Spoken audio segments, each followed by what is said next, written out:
going, AP Psych class? Welcome back to our virtual classroom for another Flex Time review. Today we're going to be getting ethical, talking all about ethics in scientific research. We're going to start off with a review on our ethical guidelines, and then I'm going to give some examples of different psychological experiments, and you guys are going to have to decide whether or not they're ethical. So, we ready? Let's get started. Published in 1978 by the National Commission for the Protection of Human Subjects of Biomedical and Behavioral Research, the goal of the Belmont Report was to ensure safety and well-being of test subjects in medical and behavioral experiments. According to the Belmont Report, while conducting a medical or behavioral experiment, the experimenters must show autonomy, beneficence, and justice toward human subjects. You may be thinking to yourself, why exactly did the NCPHSB come out with the report in 1978? Well, there's a very good reason for that.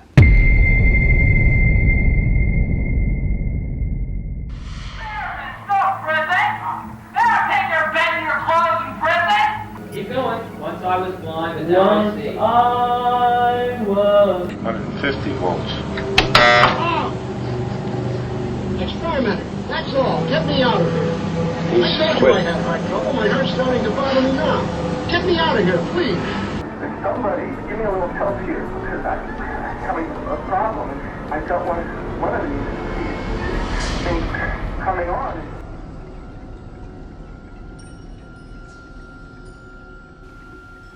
Nice. As you just saw in our brief video montage, a lot of questionable psychology experiments were tested on human subjects prior to the Belmont Report's release in 1978. Today, there are several regulatory agencies that monitor experiments using human test subjects. For the sake of our lesson today, we're just going to focus on the APA, or the American Psychological Association. On the APA website, you can find an in-depth breakdown of the ethical guidelines, which the APA categorizes into 5 general principles. For the sake of simplicity, I'm going to break down these long principles into 6 easy-to-follow guidelines. Now, this is just going to be a quick review of the guidelines. If you would like more of an in-detail discussion about them, click the link to my Unit 1 review video in the description box below. It will bring you right to the part of the video where I start talking about ethics. So anyways, our APA ethical guidelines will be as followed. 1. No harm to the participant. This includes both psychological and physical harm. Next, we're going to have voluntary informed consent. Voluntary means we willingly agree to participate. Informed means we are aware of any and all risks associated with participating. And consent must be unambiguous, meaning it has to be in writing, can't be implied. Researchers must always debrief test subjects, especially if some form of deception was used during the study. Next, they must provide the results and the interpretations of the study to the participants. It is crucial for the researchers to maintain proper participant confidentiality. When a study is published, there should be no information in the publication that could give away a participant's identity. And our final guideline has to do with accurately describing all risks to potential participants. Even if there's only a 0.01% chance that taking a trial medication will make all of your hair fall out, participants still must be aware of it.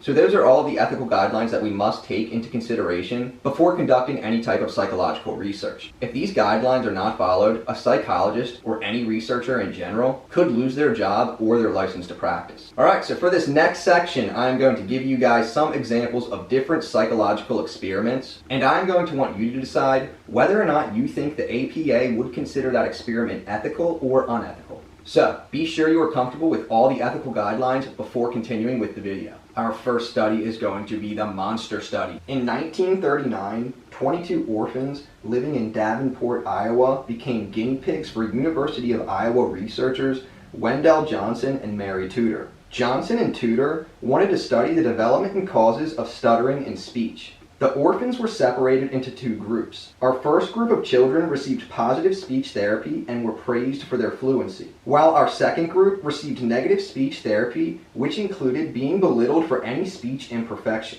As a result, children in the second group who spoke normally before the experiment developed speech problems that reportedly stuck with them for life. Understandably so, Johnson and Tudor did not end up publishing the results of their study because they did not want to be compared with the human experiments that the Nazis were conducting at the same time. So, there's our first study. Take some time to think about the APA guidelines that we just went over. Did this study violate any of those guidelines?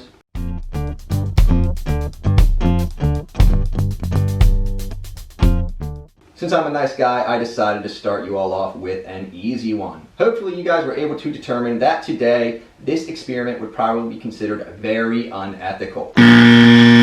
But why exactly? For this one, there are a few concerns you could point out. For starters, was there any long-lasting damage? Considering a lifelong speech impediment, I would say yes. What about consent? Should minors with no legal guardians be able to give consent for psychological research? Probably not. So this experiment conducted by Johnson and Tudor would 110% be considered unethical in today's standards. Our next experiment, a very popular one seen in every intro to psych textbook, is going to be the Little Albert experiment. Conducted in 1920 at Johns Hopkins University by the father of behaviorism, John B. Watson, the purpose of the Little Albert experiment was to see if Watson could condition a fear response to stimulus that previously did not elicit this response. In doing so, Watson would expose little Albert to a series of stimuli until he found one Albert liked. Albert took a particular liking to a rat, so Watson chose to use this as the stimulus. In the next step of his experiment, Watson would take a hammer and hit a metal rod in order to scare the bejesus out of little Albert. In doing so, Albert would start to cry. Obviously. Watson would then do this multiple times. By continually pairing the loud noise of the hammer hitting the metal with the rat, Albert begins to associate the aversive stimulus with the rat. This eventually leads to Albert crying when seeing just the rat. Watson was testing the theory of classical conditioning, a topic that I explain in a little more detail in our Unit 4 unit review video on learning. For now, we're just going to focus on whether or not we should consider this an ethical experiment. So go ahead, pause the video, and take a second to think about whether or not this would be ethical.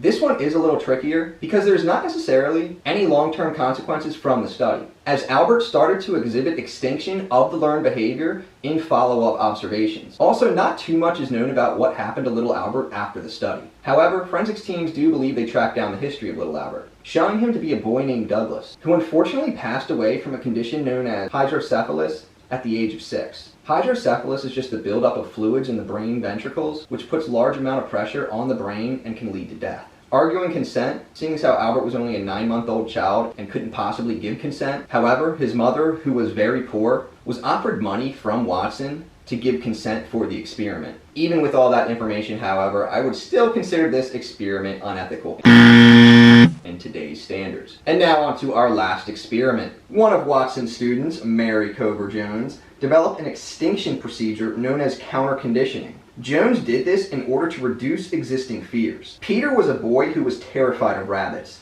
and Jones was able to help her little test subject by pairing the feared object of the rabbit with a pleasant experience, such as eating ice cream. Now, by today's APA standards, do we believe that this is an ethical experiment? Take a second to think about it.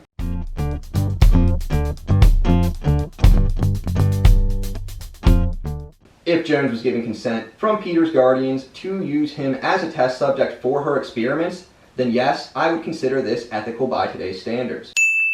No harm was done to our participant, Peter, and in fact, a previously acquired maladaptive behavior was taken away as a result of the experiment. Alright, so that does it for our Flex Time video in ethics and psychological research. I hope you enjoyed. I will see you guys next time. Peace.